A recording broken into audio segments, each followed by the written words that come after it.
Hi everyone. I want to make a contribution to Mental Health Awareness Week, as I have done for the past couple of years. As before, it's a bit late. I have a habit of doing that, so forgive me. But I want to put something original out there. Before I get to that, I just wanted to bring your attention to an article I wrote back in 2017. I believe it originally was published on here. It's called "Anxiety: The Tax on Your Success," and you can find that in the comment below this post. It's of everything I put out there over the past 2.5 years now, of all the articles I've produced, all the posts I've made, everything I've done, it's the one article that's by far generated the most response and the most comments and seems to have helped the most people, which is kind of the point of doing this. And I don't exactly know why, because it's definitely not my best piece of work as I see it, but I think there might even be a typo in there somewhere that I just haven't changed because it seems so perfect. It seems to hit the mark with so many people, and I just don't want to change it. I don't want to sort of change anything about it because it's done so well, and it was one of my first pieces that I put out there. I was just messing around and experimenting. So I'm going to link it. As I say, check it out. The idea of it is to give you an understanding. Maybe you're not suffering with anxiety, but you'll maybe get an understanding of what it's like for people that are, and maybe if you are experiencing it, you'll get an understanding of it. Will give you some context to make you help you understand when it's appropriate, when it's irrational, when you should feel worried about it, when you shouldn't feel worried about it. It's a natural emotion. It's more when you're getting it excessively or in situations that don't warrant it. And hope you give you an insight or something to compare to with my experiences, if that makes sense. So I just wanted to give reference to that one. The thing I wanted to say about today is something I've been thinking about recently, is that mental health issues, they're illogical. They have no cause, no justifiable reason. There's nothing that scientifically explains it. There are scientific explanations. You can be clinically depressed and it can be to do with chemical imbalance. There's lots of things like you can change your diet, you change your sleeping patterns, you change your way of life. There's all sorts of things like that, but I'm talking about when you just find those periods where you're experiencing situations like that, like anxiety, depression, you're having suicidal thoughts, things like that. That can come out of nowhere, and that's the most dangerous thing about it. And they call it the silent killer and all this sort of stuff, and it's completely right. So I wanted to sort of bring attention to that aspect of it. For me personally, the worst experience I ever had with mental health issues was when I was around 11 or 12 years old. It was when I left primary school, and I went from being like, I had loads of friends. I wasn't like popular, but there wasn't many of us, but relatively I had a lot of friends, and I felt like I had plenty of friends for my personal capacity. I'm not very extroverted. I don't need like loads of attention. So my little gang of friends was like more than enough friends for me at the time. I went from that to go into a school where I was the only one. I didn't know anyone, and it's quite an isolating experience for me. And at the same time, I don't know if it was because of that, I still don't know, or if it was just something that was triggered by other stuff that was going on at the time as well. I just found myself in this position where I was so incapable of sort of talking to anyone. I couldn't reach out, connect with anyone. I felt awful, and I don't want to go into that so much because you probably understand, what anxiety is like, and hopefully, if you read my article, you'll get an understanding of that. My point is, the biggest theme for me, I would say, is people asking me why I'm behaving the way I am, like why I'm not speaking to people, why I don't have friends, why I'm not reaching out, why I'm not joining in.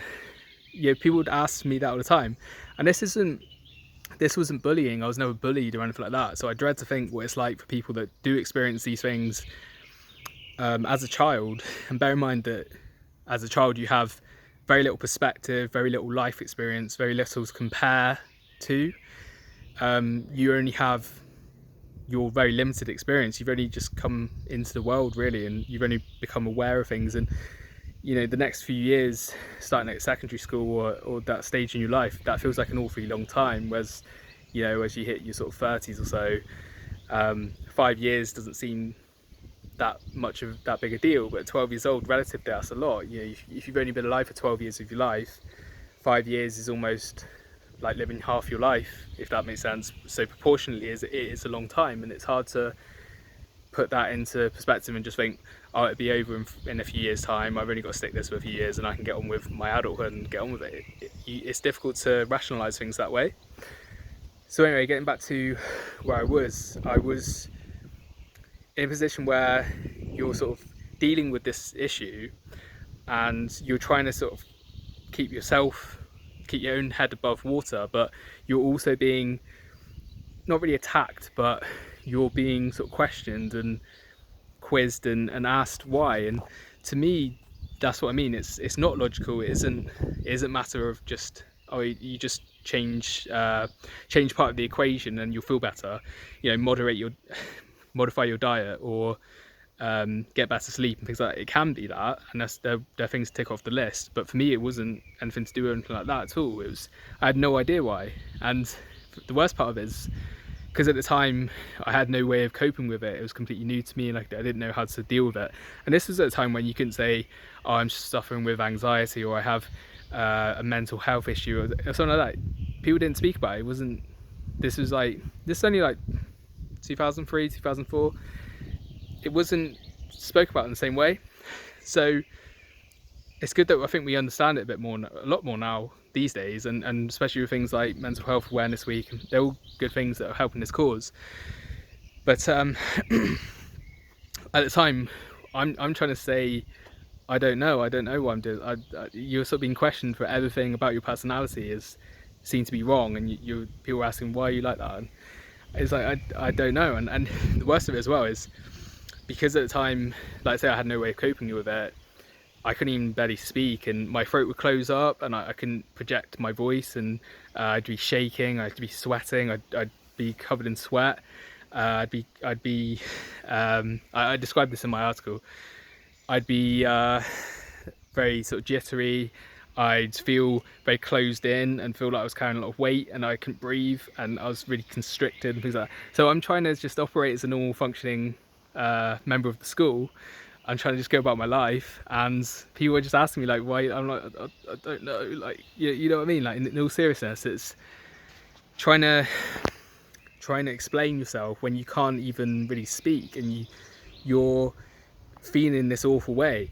And this went on for a couple of years. You know, this isn't some manic episode I had for a short period. This was a couple of years, and as I say, as a 12-year-old boy, that's a long time. So what I'd say is that if you find anyone's going through this, especially if you have children and maybe they're really shy, or they are very anxious, or they do seem off, or they seem to be struggling to make friends, or they might be spending a lot of time on their own, things like that, ask them why isn't really a logical way of going about it, or it is the logical way, but it's a logical approach to trying to solve an emotional issue, if that makes sense. So there's an abstractness to mental health, and I suppose that's how we try and approach it with psychology. And I had lots of like counselling, things like that, but it didn't help. I've written since about different techniques I've used to overcome that, and yeah, at the end of the day, this was 15 years ago. I've had a lot of time to work on it and become more than that. But and today, you know, I feel lonely sometimes, feel anxious, but I know how to deal with it. It's just like I just know what to do, because I have that much more life experience, that perspective. I have an adult developed brain. You know, I know how to rationalize things in a much different way, in a much better way. So my point is that if you are experiencing this, don't expect it to be because it's something you did, or you're doing something wrong, or there's some logical answer that it's your fault or anything like that. And if people ask you why, explain to them it isn't clear why. There is no logical explanation for it. You can't I don't know, because if I knew, I'd just fix it if it was just a problem that could be fixed. And that's what's scary about it. And I think that's the point of this post. I wanted to put that out there, and I hope it resonates with people, and I hope if people haven't seen it through that lens, haven't looked at it that way, you'll perhaps have a better understanding of it. And also, just generally, this isn't just for Mental Health Awareness Week, but you know, if you experience anything like this, if you feel in a certain way, anything like that, sometimes it can be helpful. You know, if you feel you can't open up to people that you know, you can always send me a message. I'm here, you know, open up, reach out to people, say something. It can do the world of good, especially for someone who's been through it as well, or been through it already, and has coped with it and has surmounted that issue. So yeah, I hope you're all well, and I hope this gives you a different perspective on things. And yeah, check out that article. Check out my 2017 article that's been better than anything I've ever written since. And yeah, wish you well. Thanks for watching. See you soon.